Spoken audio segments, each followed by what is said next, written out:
আমাকে অনেকেই বলেন যে আমার এপিসোডগুলোতে কেন খিস্তি করি।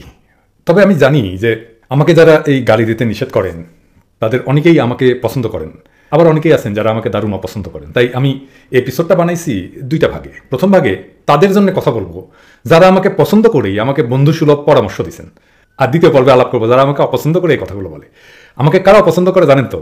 আরে না, আওয়ামী লীগ আর হিন্দুত্ববাদীরা তো আসি, আরও আছে বাঙ্গু প্রগতিশীলেরা, মানে বাঙ্গু সুশীলেরা যারা সোনা খায়। হ্যাঁ, তো যাই হোক, আর কি করে সেটা কইলাম না। তো আসেন আমরা শুরু করি। প্রথম পার্টে যারা আমাকে পছন্দ করে বন্ধুসুলভ পরামর্শ দেন এবং যাদের পরামর্শ আমি বিনয়ের সাথে গ্রহণ করতে চাই তাদের উদ্দেশ্যে। দেখেন, খিস্তি বা অসুশীল ভাষা কেন ব্যবহার করা যাবে না? আচ্ছা বলেন তো, আপনি তো ইউলিসিস পড়ছেন তাই না? পড়ার কথা জেমস জয়েসের। যাদের সাহিত্যের বিষয়ে আগ্রহ নাই তাদের না জানার থাকারই কথা। এটা খুবই বিখ্যাত ক্লাসিক মডার্ন উপন্যাস। হোমারের ওডিসি পড়ছেন কি?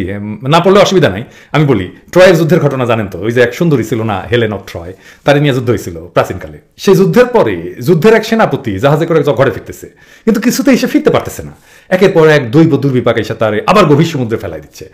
ঘরের কাছে আসছে, আসবে ঘরে পৌঁছাবে, তাও শেষ মুহূর্তে কাছে যাচ্ছে কোনোভাবে, তারে উড়াই নিয়ে ফেলতেছে কোনো দুর্যোগে। তো এই দুর্যোগ আর দুর্বিপাকে সেই সেনাপতির কিন্তু থামাইতে পারেনি, বারে বারে সে উঠে দাঁড়ায়। এটাই সর্বকালের সর্বশ্রেষ্ঠ মহাকাব্য, এই মহাকাব্যিক জার্নি নিয়ে। তো এটা মহাকাব্য এই জন্যই যেটা মানুষের সেই দুর্দমনীয় শক্তি আর সাহসের গল্প, আর এই দৈব দুর্বিপাকে হার না মানার গল্প। এই যে ওডিসির এই মর্মকে নিয়ে জেমস জয়েস আজকে থেকে প্রায় 100 বছর আগে লিখছিলেন আজকে ডাবলিন, হ্যাঁ, ডাবলিনের একদিনের ঘটনা নিয়ে আর এক মহাকাব্য ইউলিসিস। যেন সেই ওডিসি, হোমারের ওডিসি যেন মঞ্চায়িত হইতেছে আজকের ডাবলিনে কয়েক হাজার বছর পরে। সে একই চরিত্র, কিন্তু সেই ওডিসির মূল চরিত্র লিওপার্ড ব্লুম, হ্যাঁ, যে ইউলিসিস আর কি এখানে। তো আপনি এই বই কিন্তু পড়তেই পারবেন না, আপনার মনে হবে অখাদ্য অশ্লীল ভাষা, আপনার নাক মুখ গরম হয়ে যাবে। তো এই যে দেখেন যে এই যে অভিযাত্রা, এর চাইতে কিন্তু চমকপ্রদ অভিযাত্রার ইতিহাস গল্প আমাদের আছে। লক্ষ লক্ষ বাঙালি যুবক শুধু পেটের তাড়নায় পরিবারকে একটু স্বাচ্ছন্দ্য দেওয়ার স্বপ্ন নিয়ে দেশ ছাড়ে, জঙ্গলে পায়ে হাইটা, পোকা সাপমাকড়ের দংশন খাইয়া, না খাইয়া, রোগে ভুগা, বরফের শীতলতায় জমে গিয়া কাতারে কাতারে মরে। আর কেউ কেউ ডিঙ্গি নৌকায় সাগর পাড়ি দিয়া আসে ইউরোপে। তারপর হয়তো এই প্যারিসেরই সজালিজেতে গোলাপ বেচে, কেউ কেউ কোনো হাটবারে প্যারিসের মাকসাতে রসুন বেচে, ধুনা পাতা বেচে। এখানেও আতপেটা খাইয়া এই অসম্ভব জীবন পার করিয়া দেশে টাকা পাঠায়। তারপরে কখন হয়তো এই দেশগুলোতে তারা প্রতিষ্ঠা পায়। যে টাকাটা পাঠায় আপনারা ভালোবাসা বলেন রেমিটেন্স, যেটা একটু কমে গেলে আপনাদের উন্নয়নের ফানুস জয় বাংলা হয়ে যায়। এই যে মহাকাব্যিক জার্নি, অসম্ভব আর ইমপ্র্যাকটিক্যাল জার্নি, এই জার্নির গল্প তো ওডিসি হইতে পারত, তাই না? বাংলায় তো একজন হোমার জন্ম নিতে পারতো, আর এক ইউলিসিস হইতে পারতো। আপনারা কেন লিখতে পারলেন না জানেন? লিখতে পারলেন না কারণ সেই মহাকাব্যিক জার্নি আপনার না, আর সেই জার্নিকে লেখার মতো ভাষা আপনার নাই। আপনার কাছে তো ইউলিসিস অশ্লীল মনে হবে, আপনি তো ইউলিসিস লিখতে পারবেন না। আপনি হোমারের ওডিসি কেমনে লিখবেন? এই জার্নিটারে কেমনে লিখবেন? জর্জ অরওয়েলের একটা বই আছে 1984 নামে। এই অরওয়েলের জন্ম কিন্তু অবিভক্ত বাংলায়, বেঙ্গলে। তখন তার বাবা মা ছিলেন ব্রিটিশ রাজের ভারতীয় কর্মী। পরে ব্রিটিশ পুলিশের চাকরি নিয়ে অরওয়েল আসছিলেন বার্মাতেও। ওনার আসল নাম কিন্তু জর্জ অরওয়েল না, আসল নামটা ভুলে গেছি, মনে আসতেছে না এই মুহূর্তে। যাই হোক, এই 1984 হচ্ছে একটা ডিস্টোপিয়ার গল্প। তো ডিস্টোপিয়া কি? ডিস্টোপিয়া হলে এমন একটা কল্পিত পৃথিবী যেখানে মানুষ চরম ভোগান্তির মধ্যে থাকে, অন্যায় অবিচার সহ্য করে, এবং সেইখানে একজন শাসনকর্তা আছে যার ইচ্ছা অনুযায়ী পুরো রাষ্ট্র পরিচালিত হয়। সে ইতিহাস বানায়, সব রেকর্ড তার কাছে থাকে, সে সবকিছু দেখে, সবকিছু মনিটর করে, সব নাগরিক তার সার্বক্ষণিক মনিটরিং এর মধ্যে থাকে। সে নাগরিককে গুম করে তার নাম ধাম পরিচয় সব ডেটাবেস থেকে মুছে দেয়, যেন এই নামে কেউ কখনো ছিল না। এটাই তো হাসিনার মুজিব ল্যান্ড। সে 1984 অরওয়েলের ডিস্টোপিয়ায় সে ভাষা তৈরি করে, এর নাম হচ্ছে নিউ স্পিক। এ ভাষায় সেই শাসক যা চায় তার বাইরে জনতা চিন্তা করতে পারে না। সে বিদ্রোহের ভাষা পায় না, সে চিন্তার ভাষা পায় না। একেবারে হাসিনার শাসন। নতুন সমাজ তৈরির জন্য, বিদ্রোহের জন্য, বিপ্লবের জন্য দুইটা জিনিস লাগে, মাত্র দুইটা জিনিস। একটা গান আছে আমাদের শফিক রেহমানের, খুব প্রিয়, আমাকে প্রায় বলেন উনি গানটা শুনতে। আমি জানি না উনি কেন বলেন। তো এই গানটা শুনে আমার দুইটা লাইন আমার মনের মধ্যে গেঁথে গেছে। যারা জীর্ণ জাতির বুকে জাগালো আশা, মৌন মলিন মুখে জাগালো ভাষা। দুইটা জিনিস হচ্ছে স্বপ্ন জাগানো আর ভাষা জোগানো। যে দুনিয়া বাস্তবে নাই, শুধু একটা সম্ভাবনা হিসেবে আছে, সেই সম্ভাবনায় আস্থা রেখে সেই সম্ভাবনার স্বপ্নকে জাগায় রাখে তারা বিপ্লবী। আমার শত্রুরা বলে আমি নাকি প্রত্যেকদিন হাসিনারে ফেলাই দিই। হ্যাঁ, ওইটাই আমার কাজ। প্রত্যেক মুহূর্তে স্বপ্ন দেখানো হাসিনা জয় বাংলা হয়ে যাচ্ছে। আর দ্বিতীয় কাজ হচ্ছে ভাষা জোগানো, মুখের ভাষা জোগানো। আমি ভাষা জোগাইছি, জয় বাংলা শব্দের নতুন অর্থ করছি। আজ জয় বাংলা মানে ধ্বংস। হাসিনার অপকর্মের সঙ্গীরা আজকাল স্পেন্সার, নির্বোধ বোকা। আজকে যারা টাকা পয়সা নিয়ে বাংলাদেশের শাসক হয়ে বসছে তারা ভালসুন। আজকের বিপ্লবীদের একটা গুরুত্বপূর্ণ বই পড়তে বলবো, রেটোরিক্স ফর রেডিক্যালস, এই বইটা আমি ডেসক্রিপশনে দিয়ে দিতেছি। তো এর একটা চ্যাপ্টার আছে পাওয়ার অফ ল্যাঙ্গুয়েজ বলে। সেই চ্যাপ্টারের শুরুতেই বলছে ভাষা একটা সামাজিক শক্তি যা বিপ্লবের অস্ত্র হিসেবে ব্যবহৃত হতে পারে। সেখানে একটা উদাহরণ হিসেবে দেখানো হয়েছে যে অস্ত্রসজ্জিত পুলিশকে শুয়োরের বাচ্চা বলে কিভাবে পুরো পাওয়ার স্ট্রাকচারকে আঘাত করা যায়। ফ্যাসিস্টের বিরুদ্ধে অহিংস লড়াইয়ে গালি কার্যকর অস্ত্র। আপনাকে শুয়োরের বাচ্চাকে শুয়োরের বাচ্চা বলতে পারতে হবে, আপনাকে মাদার পারতে হবে। আমরা একটা মরণপণ লড়াই আছি, আমাদের সহযোদ্ধারা গুলি খাচ্ছে, মারা যাচ্ছে, গুম হয়ে যাচ্ছে, পালায় বেড়াচ্ছে। আমি নিজে 5 মাস বাংলাদেশে পালায় বেড়াইছি, পায়ে হাইটা অজানা সীমানা দিয়া একটা ঝোলা কাঁধে নিয়ে দেশ ছাড়ছি।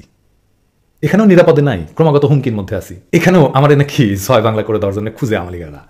এই যে দেখেন, আমার ইউটিউবে এসে প্রকাশ্যে বলে গেছে কি দেখেন, আমি নাকি ভাগ্যগুণে বেঁচে গেছি তাদের আক্রমণ করার পরিকল্পনা থেকে। ভাই, আমরা তো গ্ল্যাডিয়েটর না যে আমরা লড়াই করবো, মারা পড়বো, আর আপনারা ড্রয়িং রুমে বসে উপভোগ করবেন আমাদের লড়াই, আর আফসোস করবেন কেন আমাদের মুখে সুশীল ভাষা নাই। আমরা বিপ্লব করতে আসছি, এন্টারটেন বা বিনোদিত করতে আসি নাই। এগুলো আমাদের লড়াইয়ের অস্ত্র। এইটা নিয়ে আর কোনো কথা বললেন না, আপনাদের দোহাই লাগে। অনেকে বলেন বাংলাদেশে কি বিপ্লব হবে? বাংলাদেশ বিপ্লবের আতুর ঘরে ভাই। সারা দুনিয়াতে আমরা বিপ্লব শেখাইতে পারবো। প্যারি কমিউনি দুনিয়ার প্রথম শ্রমিকের রিপাবলিক না, প্রথম কৃষকের রিপাবলিক ছিল কৈবর্তদের পাল আমলের সশস্ত্র বিদ্রোহ। আমাদের নিজেদের জন্য প্রথম রাষ্ট্র। এই বিদ্রোহের চিহ্ন হইয়া পড়ে আছে উত্তর বাংলার বরেন্দ্র অঞ্চলে প্রথম বাঁধ ভীমের জাঙ্গাল। এই বিদ্রোহের চিহ্ন হইয়া পড়ে আছে নওগাঁ, ধামরাই, হাটুপুর জেলার ভীমের পন্টি। তো আপনারা কি ভাবছেন যে আমাদের পূর্বপুরুষেরা মহাভারতের ভীমের জন্য এসব করছিল? না, এই ভীম কৃষকের রাজা, চাষার রাজা ভীম, যার ধর্ম ছিল চাষার ভূমিহীনদের ইনসাফ প্রতিষ্ঠা করা, যিনি দুর্দণ্ড প্রতাপ পাল সম্রাট মহিপালের বিরুদ্ধে হাতিয়ার তুলে নিয়েছিলেন, তারা পরাজিত করছিলেন। ভারতবর্ষ শাসিত হয়েছে ওই বরেন্দ্র অঞ্চল থেকে কৃষকের শক্তিতে। ওই ইতিহাস আপনি পাইবেন না বাংলাদেশে। পত্নীতলায় দিবর দেখিতে আজও সেই জয়স্তম্ভ মাথা উঁচু করে আছে। মহিপালরা হারায় ওই বিজয় স্তম্ভ তৈরি করছিল আমাদের পূর্বপুরুষেরা। এই ইতিহাস গুম করে দেওয়া হয়েছে, কেউ জানেন না। এই জয়স্তম্ভ ছিল বাংলার কৃষক রাজার প্রথম রাষ্ট্রের সৌধ। যাই হোক, আমরা এবার আমার আলাপের দ্বিতীয় পর্বে আসি, আমার হেটারদের খিস্তির অভিযোগ নিয়ে। আমার হেটারদের সুবিধাই আছে, তারা তাদের আভিজাত্য প্রকাশ করে এই বলে যে পিনাকির ভিডিও দেখি না। দেখিস না, তোর কে বলছে দেখতে? আমি কি তোর দেখ আনছি নাকি? দেখে না দেখাই, এ দেখ কারা আমার ভিডিও দেখে। দেখ, রিক্সাওয়ালা যে 1 ঘন্টা আগে রিক্সা চালানো বাদ দিয়ে আমার ভিডিও দেখতে বসে, আমি তার জন্য ভিডিও বানাই। আমি কারখানার শ্রমিকের জন্য ভিডিও বানাই, আমি বাসার কাজের বুয়াদের জন্য ভিডিও বানাই, আমি মাঠের চাষির জন্য ভিডিও বানাই, আমি গ্রামের মজুরের জন্য ভিডিও বানাই, আমি বাসের ড্রাইভার কন্ডাক্টরদের জন্য ভিডিও বানাই, আমি সবজিওয়ালাদের জন্য ভিডিও বানাই, আমি মাদ্রাসার ছাত্রদের জন্য ভিডিও বানাই, আমি মুটেদের জন্য ভিডিও বানাই। তোগো মতো সুশীল মাদার আমি ভিডিও বানাই না। তুই কে রে বাংলাদেশের? কেউ না। বাংলাদেশটা কে লড়াই করে আনছে? কৃষকেরা, দরিদ্ররা। সেই জমিদারি উচ্ছেদ থেকে বারে বারে তাদের সাথে প্রতারণা করছিস তোরা গাইছিস না? চাষাদের, মুটেদের, মজুরের, গরিবের, নিঃস্বের, ফকিরের, আমারই দেশ সব মানুষের। গাছ নাই? গেছিস তো, সব মানুষের রাষ্ট্র বানাইছিস। মাদার জবাব দে। মুক্তিযুদ্ধে রক্ত দিছিস? দেশ নাই। হাতে রাইফেলও ধরিস নাই, হারমোনিয়াম বাজায় গান করছিস আর বানাইছিস মুক্তির গান। ওইটাই তোকে মুক্তিযুদ্ধ। আর মাঠে ময়দানে রক্ত দিছে গরিব মানুষেরা। তারপর ইন্ডিয়ান আর্মি আইসা তোকে ক্ষমতা বসাই দিছে, আর নিজের একটা নিকৃষ্ট ইয়া খান হইছিস। এই মাদার জবাব দে। ঢাকা শহরে 3 লাখ রিক্সা চালক আছে।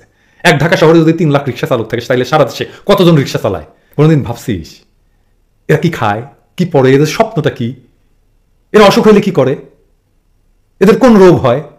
এরা থাকে কোথায়? এরা কেমনি উৎসব করে? এরা কেমনি আনন্দ করে? এদের আনন্দের উপলক্ষ কি? কোনোদিন ভাবছিস কেন এরা এমপি হয় নাই? কেন এদের রিপ্রেজেন্টেশন নাই রাষ্ট্র চালনায়? রিক্সাওয়ালা দেখলে হাত নিষ্পিস করে ধরে মার দিস, গালি দিস, রিক্সার টাকা ফুটা করে দিস, রিক্সার সিট খুলে শাস্তি দিস, আটকায় রেখা, যেন সে রিক্সা চালাইতে না পারে। তুই জানিস না 1 ঘন্টা রিক্সা না চালিয়ে তার কত ক্ষতি? কেন গরিব এই জন্য তাই? আর যদি প্রশ্ন করি কেন গার্মেন্টস শ্রমিক নাই এমপি একজন? কেন কাজের বুয়া থেকে কেউ এমপি হয় না? কেন আজকে পর্যন্ত একজনও সৈনিক এমপি হয় নাই? জেনারেলরা হয়েছে, কিন্তু সৈনিক কেন হয় নাই? বাংলাদেশে অবসরপ্রাপ্ত সৈনিক কি কম আছে? কেন একজন অবসরপ্রাপ্ত কনস্টেবল কেন হয় না এমপি? আইজি হয়েছে এমপি, কিন্তু কনস্টেবল কেন হয় নাই? গরিবের পোলা তাই। তো কেমন দরিদ্র বিদ্বেষী রাষ্ট্র বানাচ্ছ দেখ। দেখ, এই দরিদ্রদের রাষ্ট্র চালানোর জায়গা করে দিস না কেন মাদার। ওরাই তো 90%। ওদের কেন রিপ্রেজেন্টেশন নাই রাষ্ট্র চালানো? কেন প্রতিনিধিত্ব নাই রাষ্ট্র চালানো? নিজে তো কিছু পারিস না, না পারিস রান্না করতে, কাপড় কাচতে, ঘর পরিষ্কার করতে, তোকে দাস লাগে, দাস। গ্রাম থেকে অপ্রাপ্ত বয়স্ক বালিকা ধরে আনিস, যেভাবে আফ্রিকা থেকে কৃত দাস আনতো দাস ব্যবসায়ীরা, সেইভাবে শিশু শ্রম করাস বাসায়, আবার সেই বাসাতে লিফট লাগাস। হ্যাঁ, কারণ তোদের জমছে তো, সে লিফট ছাড়া উঠতে পারিস না তোরা, উঠে সে লিফটের দরজায় লাগায় রাখিস নোটিশ, কাজের বুয়ার লিফটে ওঠা নিষেধ। লজ্জা লাগে না? এই তো করে রুচি, আর আমার রুচি নিয়ে কথা বলিস, আমার শিক্ষা নিয়ে কথা বলিস, ওই লিফট তোর ধান্দায় দিব, তোর ওই রুচির বান্দের পুত। টাকা কামাস, সত্য হয় ঘুষের টাকা বা চুরির টাকা। লেখাপড়া তো করিস না, দুনিয়া কোনো জায়গাতে তোদের কোনো কন্ট্রিবিউশন নাই, না আছে জ্ঞানের জগতে, না আছে শিল্পের জগতে, না আছে চিন্তার জগতে। কিসে তো ভাবছু বান্দির পুত? এ হাসিনা তো তোদেরই সৃষ্টি, এ হাসিনার ধাত্রী তোরা, বাঙ্গু প্রগতিশীল মিডিল ক্লাস। আমার রুচির খোঁজ নিতে আসছিস? তোদের এই যে টাকা, এই যে চুরির টাকা আর ঘুষের টাকা, হ্যাঁ, আর এই যে অবসর, এই দিয়ে কি করিস? আমি জানি তো কি করিস। তাস পিটাস আর মদ খাস সন্ধ্যা হলে, মদ না খেলে তোকে শরীরে জোশ আসে না। আবার আমার শিক্ষা নিয়ে রুচি নিয়ে কথা বলিস। আমি ওই কোটি কোটি বঞ্চিত মানুষের কণ্ঠস্বর, আমি ওদের স্বপ্ন দেখাবো, ওদের মৌন মলিন মুখে ভাষা জোগাবো, তারপর একদিন সমস্ত শক্তি নিয়ে তোদের নষ্ট শহরে আগুন জ্বালায় দেবো। তোকে রুচি, তোকে এলিটপনা, তোকে সুশীলগিরি তোর ঠান্ডায় দেবো। পিনাকিরে চিনিস নাই? এই রাষ্ট্রটা যাদের হওয়ার কথা ছিল তাদের হাতে তুলে দিয়ে আমি শান্ত হব। যেদিন বাংলাদেশের সব হারারা তাদের রাষ্ট্রের দায়িত্ব তাদের হাতে তুলে নেবে, আমি সেদিন তোকে সামনে দাঁড়ায় বলবো, দেখ তোকে নতুন শাসক, দেখ দেখ রিক্সাওয়ালার সোল তোর এমপি, সৈনিকের মেয়ে তোর মেয়র, কাজের বুয়ার পোলা তোর ডাক্তার। আরে দেখ বাংলাদেশের তৈরি গাড়ি বানাইছে আরিসার ড্রাইভারের পোলা আর মাহিয়ারা। আমার লড়াই হাসিনার পতনে শেষ হবে না রে ভালসুন, আমার আসল লড়াই শুরু হবে তারপরে। ভালো হইয়া যায়, এখনো সময় আছে। আমরাই বাংলাদেশের সংখ্যাগুরু, বেশি তেরিবেরি করবি না, হোক খুলে নিব একেবারে।